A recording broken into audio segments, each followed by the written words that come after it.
አብዝ ተፈላላዩ ቦታን ኩነታትን ኮይንኩም ዜናትና ተካተሉ ክቡራትን ክቡራንን ከመይ ጸንሑ እዚ ፕራይም ትግርኛ እዩ ንሕዚ ዝበልናዮም ኣዝዮም ኣገደስትን ሰበር ምዕባልታትን ሒዝና ቀሪብና ኣለና ሓደሽቲ ተኸታተልትና ቻናልና ሰብስክራይብ ላይክ ሼር እንዳገበርኩም ክትካቱልና ኢና ንዕድመኩም ንሕዚ ጀነራል ታደሰ ወረደ ስቕቱ ሰይሩሎም ፕሬዝደንት ጊዜያዊ መምሕዳር ትግራይ ጀነራል ታደሰ ወረደ ውሳነ ሕወሓት ብዕሊ ውዕሊ ፕሪቶሪያ ዘፍረሰ ክብል ነፂጎም ድሕርቲ ሕወሓት ሙሉ ስልጣን ትግራይ ክቆፃፀር ጊዜያዊ መምሕዳር ድማ ከፍርሶ ዝሃበ ውሳነን ፈለማ እዋን ኣብ ዝሃቦ ጋዜጣዊ መግለጺ ውሳነ ሕወሓት ኩናት ዘስዕብ ክብል ነፂጎሎም ነዚ ስዒቡ ሓደ ጀነራል ሕወሓት ድማ ኣብ መቐለ ንዕልዋ መንግስቲ ተዳለዉ ኢሉሎም ሕወሓት ድማ ኣብ መቐለ ንፅባሕ ሕፁፅ ኣኼባ ከም ዝፀውዐ ተገሊጹሎም ናይዞም ዝርዝር ሓበሬታ ክነካፍለኩም ኢና ብኣይተ ጌታቸው ረዳ ዝምራሕ ስምረት ፓርቲ ንኣመራርሓ ትዲኤፍ ብርቱዕ መጠንቀቕታ ኣመሓላሊፉሎም ስምረት ብሎም ዕለት ውሳነ ሕወሓት ተቆይሙ ኣብ ዘውፅኦ መግለጺ ነቲ ኣብ ዓፋር ዘሎ ዕጡቕ ሓይሊ ቲፒኤፍ እውን ትእዛዝ ኣውሪዱሎም እዚ ከምዚ ኢሉ እናሃለወ ሓሙሽተ ውድባት ትግራይ ንሕወሓት ብምቋም መግለጺ ኣውፅአን ኣለዋ ግዚኡ ዝሓለፉን ብኹናት ዝፈረሰን መንግስቲ 2013 ዓ.ም መሊስ ኣለኹ ዝብል ዘይሕጋዊ ምንቅስቓስ ደው ከብል እዩ ሳልሳይ ወያነ ትግራይ ዓረናን ውድብ ናጽነት ትግራይ ኢሉ እውን ወረዶ ፓርቲ ኣጠንቂቐን ዘለዋ ሕወሓት ዝወሰነ ውሳነ ስዒቡ መራኸብቲ ሓፋሽ ዓለም ኣዘራራቢ ትንታነ እውን የውፃይን ዘለዋ ሕብረት ኣውሮፓ ብስንኪ ኣብ ትግራይ ዝተኻየደ ጆኖሳይዳዊ ኩናት ኣብ ልዕሊ ኢትዮጵያ ኣንቢርዎ ዝጸንሐ እግድ ኣልዒሉሎም ዳግም ናይ በጀት ደገፍ ድማ ንኢትዮጵያ ገይሩሎም እቲ ሕብረት ብሎም ዕለት ናይ 140 ሚልዮን ዩሮ በጀት ንኢትዮጵያ ዳግማይ ደገፍ ገይሩላ ኣሎ ኣጽዋር ብምዝውዋር ዝተጠርጠረት ሓንቲ ጓል ኣንስተይቲ እውን ኣብ ትሕቲ ቀይዲ ምእታዋ ተገሊጹሎ ናይዚኦም ዝርዝር ምዕባለታት ሕዚ ክነከፍለኩም ኢና ክሳብ መወዳእታ ምሳይ ጸኒሖም ዜናታት ክትከታተሉ ድማ ይዕድመኩም ፕሬዝደንት ጊዜያዊ መምሕዳር ትግራይ ውሳነ ሕወሓት ፕሪቶሪያ ዘፍረሰ ክብል ነፂጎም ፕሬዝደንት ጊዜያዊ መምሕዳር ትግራይ ድሕርቲ ሕወሓት ሙሉ ስልጣን ትግራይ ክቆፃፀርን ጊዜያዊ መምሕዳር ትግራይ ከፍርሶን ዝሃቦ ውሳነን ፈለማ እዋን ኣብ ዝሃቦ መብርሂ ውዕሊ ፕሪቶሪያ እንድሕር ኣፈሪሱ ኩናት ክውላዕ ክብል ኣጠንቂቖም ሕወሓት ዝወሰነ ውሳነ ኣመልኪቱ ሎሚ ህፁፅ መግለፂ ዝሃበ ጀነራል ታደሰ ወረደ ሕወሓት ዝወሰነ ውሳነ ውዕሊ ፕሪቶሪያ ዘፍረሰ ክብል ብዕሊ ነፂግዎ እዩ ፕሬዝደንት ጊዜያዊ መምሕዳር ትግራይ ጀነራል ታደሰ ወረደ ሎሚ ሚያዝያ 13 2018 ዓ.ም ኣብ ደጀን ቢሮ ንጋዜጠኛታት ኣብ ዝሃቦ እዋናዊ መብርሂ ማእኸላይ ኮሚቴ ሕወሓት ቅድሚ ኩናት ዝነበረ መንግስቲ ናብ ቦትኡ ክምለስ ዝወሰነ ውሳነ ነቲ ናይ ፕሪቶሪያ ስምዕነት ውድቂ ዝገበረ ክብል ነፂግዎ እዩ እዚ ውሳነ ናይቲ ተፈራራሚ ኣካል ምዃኑ ዝገለጸ እቲ ፕሬዝደንት ነዚ ውሳነ ዘይስዒቡ ክመጽእ ዝኽእል ኩናት ከም ዝኸውን ድማ ገሊጹ ኣብ ዝሕዚ እዋን ኣብ ትግራይ ዘሎ ኣማራጺ ክልተ እዩ ዝበለ ንሱ ወይ ሰላም ወይ ኩናት ምቕጻል ወይ ድማ ዘላቒ ሰላም ክኸውን ምግባር ክብል ድማ ገሊጹ ኣብ ኸይዲ ስልጣን ምርኻብን ዘይምርኻብን ውጥጥ ክህሉ ከም ዘይግባእ ዝገለጸ እቲ ፕሬዝደንት ነዚ ጸገም ኣብ ምፍታሕ ምንጋርን ተደጋጋሚ ዝረባትን ምግባር ኣድላዪ ክብል ድማ ስልጣኑ ከረክብ ከም ዝኽእል ኣንፊቱሎም ካቢኔ ጊዜያዊ ምምሕዳር ሕዚ እውን ኣብ ስራሕ ኣሎ ክቕጽል እውን እዩ ዝበለ ንሱ ኣብያተ ዕዮታት እውን ኣብ ስራሕ ከም ዘለዋ ብቐጻልነት ከም ዝሰርሓ ይሓቢሩ ዘሎም ተወሰነ ኣሎ ተወሰነ ኩላትና ንፈልጦ ኢና ናይ 2012 ተመረፀ ቤት ምኽሪ ይመለስ 2012 ዝተጣየሰ ወይ ዝተገበረ መረፃ መሰረት ዝቆመ መንግስቲ ናብ ቦትኡ ናይ ምላስ ውሳኔ ተወሲኑ ዘሎ እዚ በቲ ፕሪቶሪያ ስምምዕ ተሪፉስ ወይ ፈሪሱ እንደገና ጊዜያዊ ምምሕዳር ክትኮ ተባሂሉ ዝነበረ እዩ ፕሪቶሪያ ስምምዕ እውን ብኡ መጠን ካብ ወፃኢ ምኳኑ ግልፂ እዩ ኣብቲ ናይ ፕሪቶሪያ ስምምዕ ዝበሃል ፍቕሪ የለን ምክንያቱ ፕሪቶሪያ ስምምዕ ኣብ ተግባራ ዝገጥመና ዘሎ ሽግር ኩላትና ንፈልጦ እዩ ስለዚ ፕሪቶሪያ ንምንታይ ተበለ ዝብል ነገር ኣይኮነን ግን ዜራ ታ ክሪቲካል ነገር ታ ዝነበረ ምምላስ ነቲ ጊዜያዊ ምምሕዳር ከም ሓይሊ ከም ምምሕዳር መጠን ተልእፉ ወዲኡ ነዚ ከረክብ በዚ ክትካእ ምግባር እያ ውሳነ ኣብዚ ውሳነ ክሻብ ዝኾነ እዋን ናይቲ ፖለቲካዊ ፓርቲ ናይቲ ተደራዳራይ ናይ ተፈራራማይ ውሳነ እዩ እቲ ውሳነ ድማ ናይ ፓርቲ ውሳነ ስለ ዝኾነ ተወሲኑ ኣሎ ነቲ ውሳንኡ እውን ከም ሓደ ዓርሱ ዝኽኣለ ህልውና ዘለዎ ፓርቲ መጠን ዝኾነ ውሳነ ክውስን ስለ ዝኽእል ውሳኑ ምኽባር ኣድላይ እዩ እዚ ኮይኑ እንታይ ፀገማት ክህልዋ ይኽእላ እንታይ ጥንካረታት ክህልዋ ይኽእላ እንታይ ኣወንታዊ ነገር እንታይ ኣሉታዊ ነገር ከብል ዝኽእል ግን ኣብኡ ንምባል እዩ እቲ ሓደ ንሱ እንተተመሊሱ እቲ ፍሉጥ ነገር ትሕጂ ዘሎ ግዝያዊ ምምሕዳር እዩ ግዝያዊ ስለ ዝኾነ ድማ ፈፃሚ ኣካል ኣሎ ሕጊ ተርጓሚ ኣካል ኣሎ ሕጊ መውፅእ ዝበሃል ቤት ምኽሪ የብሉን ስለዚ ዝተማልአ መንግስቲ ክገብሮ ቤት ምኽሪ ተፀዊዑ ካብኡ ዝተማልአ መንግስቲ ከም ዝገብሮ ፍሉጥ እዩ ካብ ኣወንታ ኣንጻር ካብ ሓደ ክሕሰበሉ ዘሎ ባሉታ ካብ ዝረኣይ ኣንጻር እንታይ ምርኣይ ይከኣል ክልተ ክፍታ እዮም ዘለዉ ፌደራል መንግስቲ ዝገበረሎ ኣብዚ ትግራይ ድማ ዝተገበረሎ ስለዚ ክልቲኡ ድማ ተፃረር እዩ ዝሰማም ኣይኮነን ስለዚ እዚ ትሪገር ዝገብሮ ዘልዕሎ ዘይምርዳእ ወንፂ ኩሉ ከም ዝኽእል ምግማት ይከኣል ስለዚ እቲ ናበይ ክወስድ ዝብል ገና ክረኣይ ዘለዎ ነገር ኣሎ ወዲ ወረደ ነዚ ዝብል ዘለዎ ኣብ ብርቂ ዝበላ ወረዳታት ዞባታትን ዝርከባ ማሕበር ሕወሓት ቤት ምኽሪ መንግስቲ ትግራይ ናብ ስርሑ ክምለስ ድጋፍን ኣብ ዝቕፅላሉ ዘለዉ ኣዋን እዩ ካቢኔ ምምሕዳር ዞባ ደቡብ ትግራይ ሓዊሱ ኣብ ወረዳታት ዓብዪ ዓድን ትጮ ሰሓርትን ሽረን ዝርከባ ኣብያተ ምኽርታት ቀስ ብቀስ ነቲ ኣብ ልዕሊ ጀነራል ታደሰ ወረደ ዝተፈፀመ ዕልዋ የፈፅሞ እየን ዘለዋ ብተመሳሳሊ እውን ጀነራላት ሕወሓት ሕጋዊ መንግስትና ናብ ቦትኡ ክንምልሶ ኢና ተዳለዉ ዝብል ጉስጓስ ኣብ ልዕሊ ኣሃዱታቶም ጀሚሮም ኣለዉ ብሎም ዕለት ኣርሚ 22 ዝመርሕ ዘሎ ገብረስላሴ በላይ ዝተባሃለ ጀነራል ኣብ መቐለ ዝርከባ ኣሃዱታትን ናይ ፀጥታ ማሕበርን ዝተመረፀ መንግስትና ናብ ቢሮኡ ክንእትዎ ተዳለዉ ብምባል ድሕሪ ሕዚ ካብ ግዝያዊ ምምሕዳር ትግራይ ዝወርድ ዝኾነ ይኹን መደብ ከይተቐበሉ ዝብል ትእዛዝ ከም ዘውረደ ፍልፍላትና ሓቢሮም ኣሎም ኮነሬል ገብረስላሴ በላይ ብሎም ዕለት ምስ ናይ ፀጥታ ኣካላት ምምሕዳር ከተማ መቐለ ኣኼባ ገይሩ ምንባሩ እዩ ካብ ፍልፍላት ዝረኸብናዮ ሓበሬታ ኣመላኺቱ ንሱ ካብ ኮማንድ ሰራዊት ትግራይ ወፃኢ መደብ ዝተቐበለ ኣካል ፀጥታ ከም ፀላእቲ ሓሲቡ ስጉምቲ ከም ዝወርደሉ እውን ገሊጹ እዩ ብተመሳሳሊ እውን ሕወሓት ህዙዝ ኣኼባ ፀዊዕሎም ሕወሓት ፅባሕ ብብርኪ ክልል ናይ ኣመራርሓ መድረኽ ከካይድ ከም ዝኾነ እዩ ተገሊጹ ዘሎ ስምረት ፓርቲ ንኣመራርሓ TDF ብርቱዕ መጠንቀቕታ ኣመሓላሊፎም ንሓይሊ ሰላም ትግራይ እውን መፀዋዕታ ቀሪቡሎም ስምረት ፓርቲ ሕወሓት ዝተመረፀ መንግስቲ ክምለስ ዝወሰነ ውሳነ ስዒቡ ኣብ ዘውፅኦ ናይ ተቃውሞ መግለፂ ንኣመራርሓ ሰራዊት እውን ኣጠንቂቑሎም እቲ ፓርቲ ኣብ ዘውፅኦ መግለፂ ኣብ ልዕሊ ሕጊ ንዝኾነ ትእዛዝ ሕወሓትን ዝቕበሉ ኣዘዝቲ ሰራዊት ኣብ ትግራይ ንዝፍጠር ዝኾነ ይኹን ጥፍኣት ካብ ተሓታትነት ከም ዘይምልጡ እዩ ኣፍሊጡ ዘሎ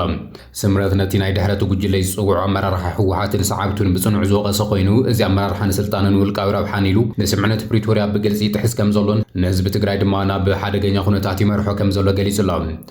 እቲ ብሕጊ ዝተሰረዘ ውድብ ዝመርሖ ዘሎ ኣቦ እምበር ኣብ ዘይስልጣኑ ተፀዊዑ ዝእከብን ዝውስንን ዘሎ ናይ ሰራዊት ኣመራርሓ ኣብ ትግራይ ንዘጋጥም ኩሉ መዳይ ጥፍኣት በታ ዝወሰና ልክዕ ካብ ተሓታትነት ከም ዘይምልጥ ኩሉ ክፈልጥ ይግባእ ክብል እዩ ገሊጹ ዘሎ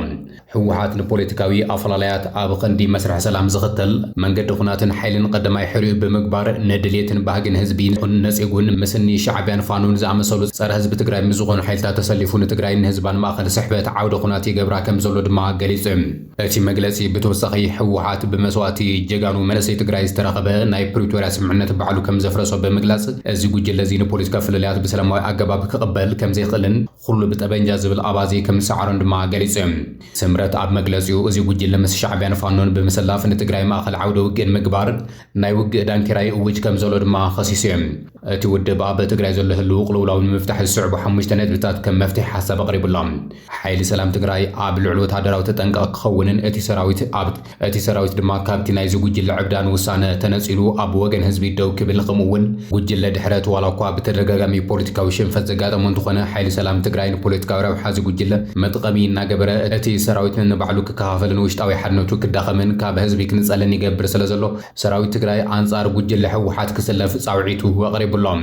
ኣብ ውዕሊ ፕሪቶርያ ዘየለ ግን ድማ ሙሉእ ንሙሉእ በቲ ዘይሕጋዊ ጉጅለን ንዝተባሕተ መንግስታዊ ስልጣን ትግራይ ተበቲኑ ከም ብሓድሽ ኩሎም ፖለቲካዊ ውድባት ትግራይ ቅዱሳት ምሁራትን ተጋሩ ዘካተተ ሓቋፊ መንግስቲ ክምስረት ድውን ፃውዒት ኣቕሪቡሎም ሓቋፊ ግዝያዊ መንግስቲ ምምስራትን ብዘይሕጋዊ መንገዲ ዝተተሓዘ ስልጣን መንግስቲ تبتينو نخلون بوليتيكا ودباتن مهوراتن زحاقف حقافن أكاتاتن منغستي كمسرت ون صاوعي تقريبا مس صارا تقرا حالتا زغبر زي حقاوي زمدنا مقراص بشمس امدو مس صارا تقرا حالتا زغبر مرعيا زيبلو زمدنا باغو دو كبل صاوعي تقريبا سمعنت بريتوريا متغبارن حق منغساوي غزات مخبارن سمعنت بريتوريا مسرات بمغبار سمزابل وغناتنا بتون كملسون حق منغساوي غزات تقراي خبرن مس فيدرال منغسي زلو زمدنا كتناخر اندما صاوعي تقريبا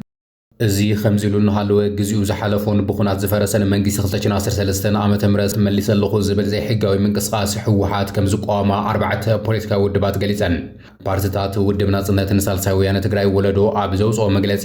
መንግስቲ መሊሰ ዝብል ጻውዒት ህወሓት ብምንጻግና በመረጻ ዘሰጋግር ሓዋፋይ ግዚያዊ መንግስቲ ምጥያሽ ከመማራጽ ቀሪበን ኣለዋ ህወሓት ሚያዝያ 7 2018 ዓም ኣብ ዞባ ማእከል ከተማ አክሱም ዘካየዶ ውሳነ ሰንበት ሚያዝያ 11 2018 ዓም ኣጋምሸት ኣብ ዘውጽኦ መግለጺ 2.8 ሚሊዮን ህዝቢ ዝመረጾ መንግስቲ ክምለስ ወሲነ ኣለኹ ብምባሉ መዘራረቢ ኣጀንዳ ማዕከለ ዜና ዓለም እውን ኮይነሎም አልጀዚራ ኤኤፍፒ ቢቢሲ ሓዊሱ رويترسن بلومبرغن حوحات كمين ابتي غزيو زحلفو منغسي داغم كملس يخيل زبل صعبيناتون زقال حصاب حيزن وزين اللوان بتماثالي تقومتي سلفتات تግራይ ون وسانه حوحات بمنزاغ سغات ግጭት አጠንቂቀን ኣለዋን እተን ዋና ተቆምቲ ውድባት ትግራይ ህዝባዊ ወያነ ሓርነት ትግራይ ነቲ ቅድሚ ውግእ ዝነበረ ክልላዊ መንግስቱን ምምላስን ሓድሽ ኣስፈጻሚ ኣካል ንምስራ ዝወሰነ ውሳነ ነጺገኖየን እዚ ውሳነ እዚ ምትፍናናት ከም ዝዕብና ብግጭት ምምላስ ከም ዘስግእን ድማ ጠንቂቀን ፓርቲታት ውድብ ናጽነት ትግራይን ሳልሳይ ወያነ ትግራይ ነዚ ውሳነ በመንጻግን ዘይሕጋውን ዘይምርጋዝ ዘስዕብ ምዃኑ ገሊጸንን ህዝባዊ ወያነ ሓርነት ትግራይ እቲ ቅድሚ ውዕሊ ፕሪቶሪያ ዝፈረሰ ናይ ክልላዊ መንግስቲ ክምለስ ምውሳኑ ኹናት ከስዕብ ከም ዝኽእል ኢና ጠንቂቐን ዘለዋ ውድብ ናጽነት ኣብ ዘውጽኦ መግለጺ እቲ ናይ ህወሓት ውሳነ ከም ትሕስስ ስምዕነት ፕሪቶሪያ ምዃኑ ብዕሊ ኮኒን ወሎ ንትግራይ ናብ ካልእ ዕናዊ ውግእ ከእትዋ ከም ዝኽእል ዝገለጸ እቲ ፓርቲ እዚ ውሳነ እዚ ንህዝቢ ኣይውክልን ብምባል ብዘይሰፊሕ ፖለቲካዊ ምክክር ከም ዝተኻየደ እውን ገሊጹ እቲ ፓርቲ ዘይሓላፍነታውን ዘይሕጋውን ብዘይ ምክክር ዝተገበረን ብምባል ንሰላም ይኹን ንህዝባዊ ረብሓ ከም ዘይጠቅም እዩ ገሊጹ ዘሎ ውድብ ናጽነት ትግራይ ንህወሓትን ፌደራላዊ መንግስቲ ኣብ ዝነቐፈሉ መግለጺኡ ንዘይምርጋእን ስቃይ ህዝብን ዝዓደሙ ተግባራት ይፍጽሙ ከም ዘለዉ ድማ ገሊጹም ሳልሳይ ወያነ ትግራይ እውን ተማሳሊ ስጋቱ ገሊጹሎም እቲ ኣብ መንጎ ፌደራልን ትግራይን ዘሎ ምፍጣጥ ናብ መውዳእታ ብርኪ ከም ዝበጽሕን ናብ ከቢድ ግጭት ከም ዘምርሕ እውን ስጋቱ ገሊጹ እቲ ፓርቲ ህወሓት ንክልላዊ ባይቶ ንምምላስ ዝወሰነ ውሳነ ሕጋዊ ዘይኮነስ ንባዕሉ ዝጎድእ ምዃኑ ገሊጹ ቅድሚ ሕዚ እውን ህወሓት ኣብ ትግራይ ሕሉፍ ዝኾነ ፖለቲካዊ ኩነታት ከም ዝነበረ ብምግላጽ እዚ ውሳነ እዚ እውን ነቲ ኩነታት ዘባእስ ከም ዝኾነ ይገሊጹ ዘሎ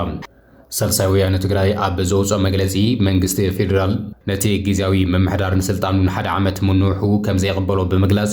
ብሓደ ወገን ዝተፈጸመ ተግባር ከም ዝኾነ ድማ ገሊጹ ሕብረት ኣውሮፓ ብስንኪ ኣብ ትግራይ ዝተኻየደ ጆኖሳይዳዊ ኩናት ኣንቢሩ ወጸንሐ እግድ ኣልዒሎም ዳግም ናይ በጀት ደገፍ ንኢትዮጵያ ድማ ገይሩሎም ሕብረት ኣውሮፓ ኣብ ልዕሊ መንግስቲ ኢትዮጵያ ኣንቢርዎ ዝነበረ እግድ ብምኽንያት ናብ ትግራይ ሙሉእ ሰብኣዊ ሓገዝ ከይበጽሕ ምኽልኻሉን ኣብ ልዕሊ ትግራይ ዝፍጽሞም ዝነበሩ ጨፍጫፋትን ገበናት ጽንተትን ናይ ጽልኢ ዘረባታት ምኽንያት ብምግባር በብዓመቱ ንኢትዮጵያ ዝህቦ ዝነበረ ኣስታት 9 ሚልዮን ዩሮ ናይ በጀት ደገፍ ኣልዒልዎ ከም ዝነበረ ይዝከር እዩ ሕዚ ግና ነዚ እግድ እዚ ኣልዒሉ ዳግም ናይ በጀት ደገፍ ኣጀሚሩላ ሕብረት ኣውሮፓ ኣልዒሉ ወጸንሐ ናይ 140 ሚልዮን ዩሮ በጀት ደገፍ ንኢትዮጵያ ዳግማይ ከም ዘጀመረ እዩ ኣፍሊጡ ዘሎ ምዚ ብተወሳኺ ድማ መምሕያሽ ቁጠባዊ ለውጥታት ዲጂታላዊ መምሕዳር ከምኡውን ዕብየት ውልቀ ትካላትን ምድጋፍ ዝዓለመ ከም ዝኾነ እዩ ገሊጹ ዘሎ እቲ ሕብረት ኣብ ታሕሳስ 2020 ብስንኪ ኣብ ትግራይ ዝተገበረ ዓሌታዊ ጨፍጫፍ እቲ በብዓመቱ ንኢትዮጵያ ዝህቦ ዝነበረ ኣስታት 9 ሚልዮን ዩሮ ዝግመት ናይ በጀት ደገፍ ኣልዒልዎ ከም ዝነበረ ይዝከር እዩ እቲ ሕብረት ነዚ ውሳነ እዚ ዝወሰነ መንግስቲ ኢትዮጵያ ናብ ትግራይ ሙሉእ ሰብኣዊ ሓገዝ ከይበጽሕ ብምኽልኻሉ ኣብ ልዕሊ ትግራይ ዝፍጽሞ ዝነበረ ጨፍጫፍ ገበናትን ናይ ጽልኢ ዘረባታት ከምኡውን መራኸብቲ ብዙሓት እቲ ኣብ ልዕሊ ትግራይ ዝካየድ ዝነበረ ገበናት ከይቃልዓ ዝገብሮ ዝነበረ ክልኸላ ከም ዝኾነ እዩ ብዕለት 15 ጥሪ 2021 ላዕለዋይ ወኪል ሕብረት ኣውሮፓን ንጉዳያት ወጻኢ ፖሊስን ድሕነትን ጆሴፍ ቦሬል እቲ ሕብረት ንኢትዮጵያ ንምሕጋዝ ድሉ ምዃኑ ገሊጹ ዋላ እኳ እንተነበረ ይኹን እምበር እቲ ነቲ ሃገር ዝግበር ናይ በጀት ደገፍ ክውሃብ ዝኽእል መንግስቲ ኢትዮጵያ ሕዚ እውን ሰብኣዊ ሓገዛት ሙሉእ ብምሉእ ምስ ዝለቅቕ ምዃኑ ገሊጹ እምበር ይግለጽ እዩ ሰብኣዊ ሓገዝ ንዝህቡ ኣካላት ፍቓድን እንተዘይተዋሂቡ ሕብረት ኣውሮፓ ነቲ ንመንግስቲ ኢትዮጵያ ዝተሓሰበ በጀት ደገፍ ከም ዘይህብ ድሕሪ ምግላጹ ድማ ኣብ ኢትዮጵያ ሕዚ እውን ዓሌታዊ መጥቃዕቲ ቅትለት ምዝመዛን መጥቃዕ ደቂ ኣንስትዮን ዜጋታት ምፍንቃል ከምኡውን ናይ ውግእ ገመናት ይካየዱ ከም ዘለዉ ዘመልክት ጸብጻባት በተደጋጋሚ ይበጽሕሉ ከም ዘሎ ገሊጹ ምንባሩ ገሊጹ ይኹን እምበር እቲ ሕብረት እዞም ገመናት ቀጺሎምሉ ኣብ ዘለሉ እዋን ዳግም ነቲ በጀት ከም ዘጀመሮ ተገሊጹላ ብዕለት 20 ሚያዝያ ኣብ ዝተኻየደ ናይ ሕብረት ኣውሮፓን ኢትዮጵያ ንግዳዊ ዘተ ኮሚሽነር ንግድን ኣብያተ ምኽርን ዝኾነ ጆሴፍ ሲካላ እዚ ናይ በጀት ደገፍ ንኢትዮጵያ ዳግም ከም ዘጀመረ ገሊጹላ ንሱ ወሲኹ እዚ በጀት እዚ ንኢትዮጵያ ተወዳዳሪ ቁጠባ ንኽትሃንጽ ዝሕግዝ ከም ዝኾነ ድማ ገሊጹ ብተወሳኺ እውን ባንኪ ኢንቨስትመንት ኣውሮፓ ኣስታት 130 ሚልዮን ዩሮ ንኢትዮጵያ ንምሕጋዝ ከም ዝፈረመ ተገሊጹላ 20 ሚልዮን ዩሮ ዝግመት ልቓሕ ንዘመን ባንኪ ፋይናንስ ግብርና ምግቢ ንኣናእሽቱ ሓረስቶት ንምስፋሕን ከምኡ ድማ 110 ሚልዮን ዩሮ ንገጠር ዝነብሩ ስድራ ቤታትን ደቂ ኣንስትዮ ኣናእሽቱ ትካላት ዝዓለመ ከም ዝህብ እዩ ተገሊጹ ዘሎ ሰመዚ ጸጥታ ኣሜሪካ ናብ ሱዳን ኣጽዋር ተሰጋገር ነይራ ዝበልዋ ሓንቲ ኢራናዊት ኣብ ትሕቲ ቀይዲ ከም ዘእተው ተገሊጾም ጓል 44 ዓመት ሻሚም ማፊ ናይ ኣሜሪካ ቋሚ መንበሪ ግሪን ካርድ ከም ዘለዋ ዝግለጽ ኮይኑ ኣብ ዝሓለፈ ቀዳም ኣብ መዕርፎ ነፈርቲ ሎስ አንጀለስ ተታሒዛ ዱርናትን ቦምብታትን ቀለቤት ቦምብታትን ከምኡውን ብሚልዮናት ዝቁጸር ካብ ኢራን ዝተሰርሐ ጥያይቲ ናብ ሱዳን ንምሻጥ ከም ደላሊት ኮይና ከም ዝተዋስአትን ኣኽበርቲ ሕጊ ኣሜሪካ ኸሲሶማ ብመሰረት እቲ ክስ ድማ መሸጣ ናይቲ ወታደራዊ ኣጽዋር ሚኒስትር ምክልኻል ሱዳን ዝተፈጸመ ከም ዝኾነ ናይ 70 ሚልዮን ዶላር ውዕል ሰብ ኣልቦ ነፈርቲ ድሮናት ዘጠቃልል ከም ዝኾነ እውን ተገሊጹ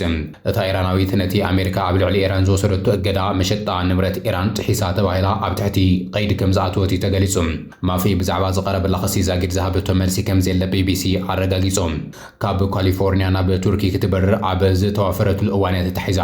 ተሓለቕቲ ሰብኣዊ መሰላት ኣምነስቲ ኢንተርናሽናል ከም ዝገልጽዎ እውን ስራሓት ሰርቢያ ሩስያ ቻይናን ቱርክን የመንን ዝኾኑ ብረታት ኣብ ኩናት ሱዳን ጥቕሚ ይውዕሉ ከም ዘለዉ ገሊጾም ነይሮም እዮም እታ ንሓይልታት ዳዕመ ሰሪዕ RSF ወታደራዊ ደገፍ ትሂባ እታ ንሓይልታት ዳዕመ ሰሪዕ RSF ወታደራዊ ደገፍ ትህባላ ብዝብል ክስታት ዝቐርበላ ሕቡራት እምራትስ ዓረብ ንዝቐርበላ ክስታት እውን ክትነጽጉ ከም ጸንሐት ይዝከር እዮም ክብራትን ክብራንን ዜናታት ኣብ ዝዛዚምና ኣለና ሕብርኹምና ስለ ጸናሕኩም ኣዚና ነመስግን ቻናልና ሰብስክራይብ እንዳገበርኩም ተኸታተሉና